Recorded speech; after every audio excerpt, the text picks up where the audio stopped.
and welcome back to TSD Television.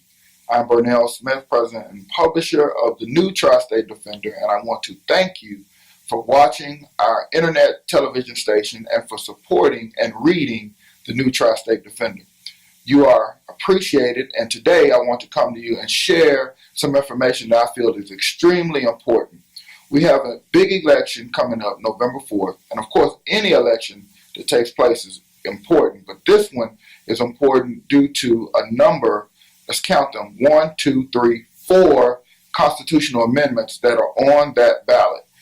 And your voice needs to be heard on these particular amendments. Anytime they are attempting, and I say they, the legislative body is attempting to adjust or amend the Constitution, the law of the land that governs this state, it is extremely important for the voters to weigh in and let their voices be heard. In this case, there are 4 amendments that you can vote yes or no to, and I'm going to go through those and let you know the recommendations that the new Tri-State Defender is giving to voters relative to those amendments. Amendment 1 deals with the issue of abortion, and it simply says that the legislative body will have the power to, at any point, impose or put in place laws that govern or restrict or potentially restrict the funding of and or the availability of abortions to women here in the state of Tennessee.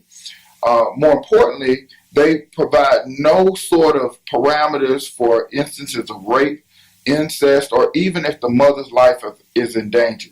This is a very dangerous, slippery slope that invades the privacy of women, their ability to make their own decisions, and it should be voted down. Vote no to Amendment 1. Amendment 2 deals with the issues of judges. And basically, again, it takes the power out of the hands of the people and put it in the hands of the legislative body. It basically says that the governor will appoint judges and the legislative body will approve those judges, similar to how they do at the Supreme Court level with the federal government. Currently, though, in the state constitution, it explicitly states that the people shall vote judges into office. And generally, this is what happens. When you have an opportunity, as you did back in August, to go and say whether to retain or to reject, if you will, any particular judge, that was your opportunity to keep and or reject a judge and replace that judge with someone else. You don't want to give up that right, and you don't want to lose that opportunity to weigh in on judges that significantly or at times can significantly impact the lives of the citizens of this state. Again, vote no to Amendment 2.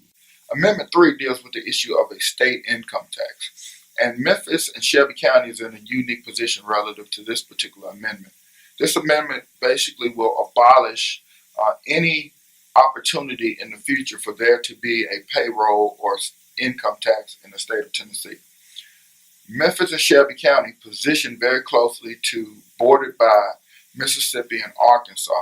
There are many individuals who live in those areas and come here to work. They use the infrastructure, they use the resources, but pay very little into maintaining the resources that are here.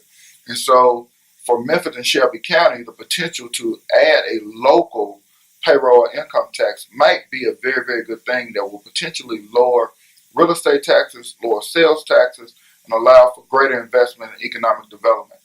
For Memphis and Shelby County, this amendment is a very bad thing, and I recommend voting no to Amendment 3, the abolishment of payroll or income tax in the state of Tennessee from a constitutional perspective. Vote no to Amendment 3. Amendment 4 deals with the issue of charitable gaming, or if you will, lotteries put on by nonprofit agencies. Essentially, the Constitution currently allows for those things to be applied for with a 2/3 vote of the General Assembly. They're expanding that to allow veteran-related nonprofit agencies to be able to apply to do those kinds of charitable gaming. In my opinion, the legislative body needs to open that up, allow that to be regulated from the standpoint of opening it up to all charitable organizations in the state, or abolishing it altogether. One of the two, but these minute constitutional amendments serve no real purpose except to expand the power of the legislative body and taking power out of the hands of the people. So again, I say vote no to Amendment 4. Lastly, there's one thing that's on the ballot that we recommend saying yes to, and that is the issue of wines in grocery stores. Essentially, it will open up greater choices for consumers, greater convenience for consumers, lower prices for consumers, and greater sales tax that flows into local communities and to the state. There are some drawbacks, but when weighing the positives versus the drawbacks, we determined that this was a bill that was a positive thing for voters, a positive thing for consumers in the marketplace, and you should vote for wine in grocery stores. And so this is sort of a quick rundown for the amendments that are on the ballot for this particular time. I wanted to encourage you. I voted today myself. I want to encourage you to go out to the polls November 4th. Make sure you exercise your right to vote. And until then, continue to read the new Tri-State Defender, information, inspiration, elevation. Thank you for viewing.